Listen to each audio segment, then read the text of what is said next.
बिस्मिल्लाहिर्रहमानिर्रहीम। अस्सलाम वालेकुम। मैं हूं असद अरशद और आप मेरा फेसबुक और यूट्यूब चैनल देख रहे हैं। उम्मीद करता हूं आप सब खैरियत से होंगे। नाज़रीन, बहुत सारी चीज़ें हैं, बहुत सारी खबरें हैं जो आपके साथ इस वीडियो में शेयर करनी है। तो आगे बढ़ने से पहले गुजारिश करता हूं कि इस वीडियो को लाइक कर दें, चैनल को सब्सक्राइब करें और बेल आइकन को ज़रूर दबाएँ ताकि लेटेस्ट अपडेट जो हैं वो आपको मिलती रहें। कमेंट बॉक्स में पाकिस्तान जिंदाबाद भी ज़रूर लिखें। सबसे पहले फवाद चौधरी ने एक इंकशाफ किया है इमरान खान से मुतल्लक और इलेक्शन से मुतल्लक। फवाद चौधरी कहते हैं कि मौलाना फजलुर रहमान ने राना सनाउल्लाह को कहा इमरान खान को रहा करें और नए इलेक्शन का सोचें। राना सनाउल्लाह ने जवाब दिया, इमरान खान को 2/3 अक्सरियत मिल जाएगी, आप बताएं इमरान खान को तलवार दे दें कि हमें ज़िबा कर दे।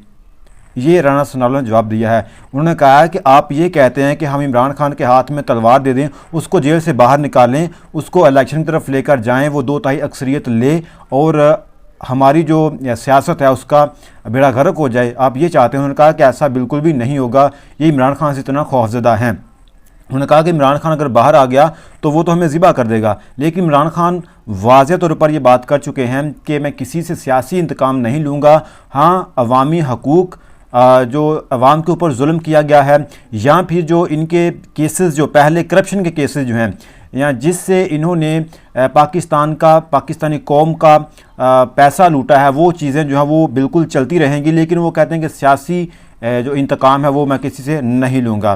तो इमरान खान से इतने खौफजदा हैं। इसके अलावा फवाद चौधरी ने मज़ीद कहा कि इस्टेब्लिशमेंट की पॉलिसी देखकर लगता है कि इनको गलत ब्रीफिंग दी जा रही है। इमरान खान इतना बड़ा खौफ बन चुका है कि वो ये समझते हैं कि ये जिन बोतल से निकल आया तो उसे संभालना नामुमकिन होगा। इमरान खान के खौफ ने पाकिस्तान के अदालती और सियासी निज़ाम को अपने गिरफ्त में लिया हुआ है। यानी कि इमरान खान का इतना खौफ है, इतना डर है कि ये लोग चाहते ही नहीं कि इमरान खान बाहर आएँ और इलेक्शन की तरफ जाएं। इलेक्शन की तरफ अगर गया तो 2/3 अक्सरियत लेगा और फिर इनकी सियासत जो है वो उसका जनाजा निकल जाएगा। इसके अलावा नाजरीन, एक और बड़ा अहम चीज़ जो आपके सामने रखने जा रहा हूँ, डॉक्टर निसार अहमद चीमा ये एक प्रोग्राम में बैठे थे। प्रोग्राम था शाजिया खान का। इस प्रोग्राम में बैठे थे डॉक्टर निसार अहमद चीमा, मुस्लिम लीग नून से तल्लुक़ रखने वाले हैं।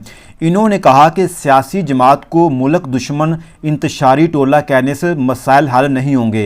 यानी कि जो मुस्लिम लीग नून वाले हुकूमती अरकान हैं ये तहरीक इंसाफ को मुल्क दुश्मन और इंतशारी टोला कहते हैं। तो इन्होंने कहा कि सियासी जमात को मुल्क दुश्मन इंतशारी टोला कहने से मसाइल हल नहीं होंगे।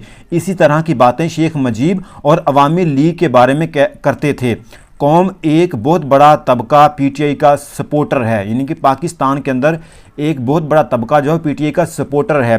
तो आप इस इतनी बड़ी जमात को इंतशारी जमात या मुल्क दुश्मन जमात नहीं कह सकते और इस तरह ये मुल्क आगे जो है वो नहीं चल सकता। ये मुस्लिम लीग नून के डॉक्टर निसार अहमद चीमा ने कहा है प्रोग्राम में। इसके अलावा नाजरीन, आजकल मरीम नवाज़ जो हैं वो चाइना में हैं और मुख्तलिफ़ शख्सियात से मुलाकात कर रही हैं। उनकी काफ़ी तस्वीर जो है वो सोशल मीडिया के ऊपर वायरल हैं, चल रही हैं। एक तस्वीर आप देखें, मैं आपको स्क्रीन पर दिखा देता हूं, जिसमें मरीम नवाज़ ने भी हाथ में एक गिलास पकड़ा है और शायद एक चाइनी बैठा हुआ है, कारोबारी शख्सियत हैं, उन्होंने भी हाथ में गिलास पकड़ा हुआ है। ये तस्वीर बहुत ज़्यादा वायरल है। इसको इमरान रियाज़ खान ने भी ट्वीट किया है, आपके सामने ट्वीट नज़र आ रही है आपको। तो इसके अलावा मरीम नवाज़ कहती हैं कि नौजवानों के लिए कारोबार के मौके फ़राहम करेंगे। कारोबार का तो बेड़ा गर्क किया जा रहा है। देखिए, इंटरनेट जो है फ्रीलांसर जो हैं वो मिलियन में डॉलर बाहर से लेकर आते हैं, ठीक है, फ्रीलांसिंग के ज़रिए। तो जब इंटरनेट ही नहीं होगा, इंटरनेट स्लो डाउन हो जाएगा, तो वो जो लोग बाहर से पाकिस्तानी फ्रीलांसर को काम देते हैं वो पाकिस्तान से थक हार कर वो भारत से काम करवा लेंगे, वो बांग्लादेश से काम करवा लेंगे, वो दीगर ममालिक से काम करवा लेंगे। जब पाकिस्तान में इंटरनेट ही नहीं होगा तो काम कैसे चलेगा? तो पहले इंटरनेट को बेहतर किया जाए ताकि फ्रीलांसर जो हैं वो अच्छे तरीके से काम करें और बाहर से पैसा है, पाकिस्तान की मैशियत बेहतर हो जाए। कारोबार का बेड़ा गर्क ना करें, कारोबार को मज़ीद मजबूत करें। इसके अलावा मारिया मेमन ने कहा है इंटरनेट के हवाले से, उन्होंने कहा कि इंटरनेट स्लो होने से मरीज़, फूड पांडा के दिहाड़ीदार और फूड बिजनेस मुतासर हो रहे हैं।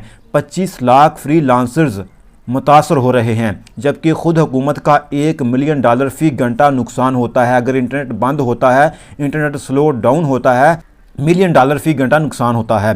IT एक्सपोर्ट तबाह हो रही है, जबकि वज़ीर मुमलकत शीज़ा ने कहा कि हम स्टारलिंक पाकिस्तान में लाने की कोशिश कर रहे हैं। पहले इंटरनेट को बेहतर कर लें, पहले ये जो 4G चल रहा था, थका हुआ 4G जो चल रहा था, उसको भी आपने स्लो डाउन करके 3G और 2G कर दिया है। तो इसको पहले बेहतर कर लें, फिर स्टारलिंक भी पाकिस्तान में आ जाएगा।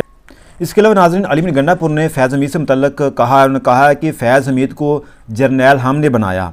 ठीक है, ये पाकिस्तान तहरीक इंसाफ के दौरे हुकूमत में इनको जर्नैल बनाया गया था। उसे DGISI हमने बनाया, तुम्हारे अदारे का जर्नैल था। जब किन को कह रहे हैं, ये आप अंदाज़ा लगा सकते हैं कि ये तुम्हारे अदारे का जर्नैल था। अच्छा करे तो तुम्हारे खाते में, बुरा करे तो हमारे खाते में, अपना इरादा ठीक करो। ठीक है, ये अली मियां गंडापुर ने कहा है कि अगर हम किसी को किसी ओहदे पर तैनात करते हैं और अगर वो अच्छा नहीं करता है तो जो उसने किया है उसको उसकी सज़ा मिलनी चाहिए। देखें, इनके ऊपर ये है कि इन्होंने सियासत में मुदाखलत की। तो पाकिस्तान की तारीख़ को अगर देखा जाए तो पिछले 75 सालों से सियासत में मुदाखलत हो रही है। ये कोई नई बात नहीं है, ये आज की बात नहीं है, 75 सालों से सियासत में मुदाखलत होती आ रही है। तो जो भी कर रहे हैं, जो मौजूदा है या फिर जो गुजर चुके हैं, जो सियासत में मुदाखलत करेगा उनके ऊपर जो है वो मामला चलना चाहिए। इसके अलावा नाज़रीन, सरवर बारी ने इंकशाफ किया है, बल्कि उन्होंने हकीकत बयान की है जनरल फैज़ हमीद से मुतल्लिक़। उन्होंने कहा कि लगता है जिन्होंने फैज़ हमीद पर चार्जशीट लगाई है वही जुर्म तो वो ख़ुद भी कर रहे हैं। वही बात आ गई ना कि 75 सालों से सियासत के अंदर मुदाखलत हो रही है, किसी ना किसी तरीके से मुदाखलत हो रही है, ये कन्फर्म बात है। उन्होंने कहा कि लगता है जिन्होंने फैज़ हमीद पर चार्जशीट लगाई है वही जुर्म तो वो ख़ुद भी कर रहे हैं, इसीलिए कुछ भी नहीं होने वाला। उन्होंने कहा कि कुछ भी नहीं होगा, क्योंकि जिन्होंने ये चार्जशीट लगाई है वो ख़ुद भी इसमें मुलव्वस हैं, वो ख़ुद भी सियासत में मुदाखलत कर रहे हैं, तो ये कुछ भी नहीं होने वाला। इसके अलावा नाज़रीन, आगे चल जाते हैं। पाबंदियाँ जो हैं वो लगाई जा रही हैं और पाबंदियाँ लग भी चुकी हैं। शायर हैं जिनका नाम जनाब है अफ़कार अलवी, इनके ऊपर पाबंदी लगाई गई है। मैं आपको ख़बर दे देता हूँ, ऐसी शायरी नहीं करूँगा। ये एक हलफनामा लिया गया है, इस शायर से अफ़कार अलवी से हलफनामा लिया गया है। उन्होंने कहा, हलफनामे में कहा है कि ऐसी शायरी नहीं करूँगा जिससे कौमी अदारे की तज़हीक हो, ऐसी शायरी करूँगा जिससे मुल्क में अमन हो। अफ़कार अलवी का इंतशारी शायरी से तौबा करने का मुबैना हलफनामा सामने आ गया। इन्होंने कहा शायरी जो है वो मैं इस तरह की शायरी पर भी पाबंदी लगा दी गई है।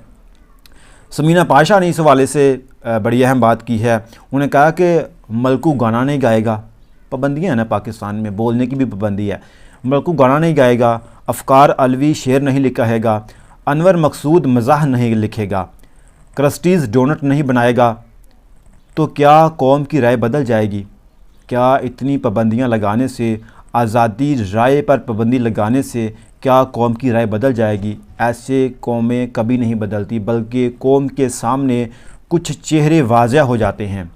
कौम को अंदाज़ा हो जाता है कि कौन उनके हकूक़ सलब कर रहा है, कौन उनके बोलने पर, उनके चलने पर या फिर उनके दिखाने पर पाबंदी लगा रहा है। ये अवाम के सामने वाज़ेह तौर पर आ जाता है। तो ये चीज़ें हैं। इसके अलावा फवाद चौधरी ने भी इसमें अपना हिस्सा डाला और उन्होंने कहा कि पाकिस्तान में सिर्फ दांतों वाले डॉक्टर का क्लिनिक ही बचा है। ठीक है, यानी कि हर चीज़ पर पाबंदी है।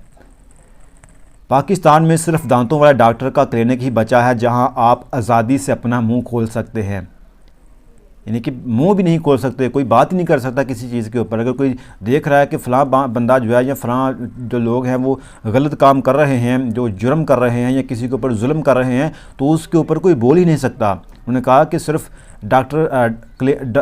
दांतों वाला क्लिनिक बचा है जिसमें आप आज़ादी से मुँह खोल सकते हैं। इसमें भी शर्त है कि क्लिनिक डॉक्टर आरिफ अलवी का ना हो, क्योंकि डॉक्टर आरिफ अलवी जो है वो तहरीक इंसाफ के हैं। तो डॉक्टर आरिफ अलवी के क्लिनिक में भी मुंह खोलने की इजाज़त जो है वो बिल्कुल भी नहीं है, क्योंकि यहाँ आज़ादी नहीं है। अब तक के लिए इतने में अपना बहुत सारा ख्याल रखिएगा। मिलते हैं नेक्स्ट वीडियो में। पाकिस्तान जिंदाबाद।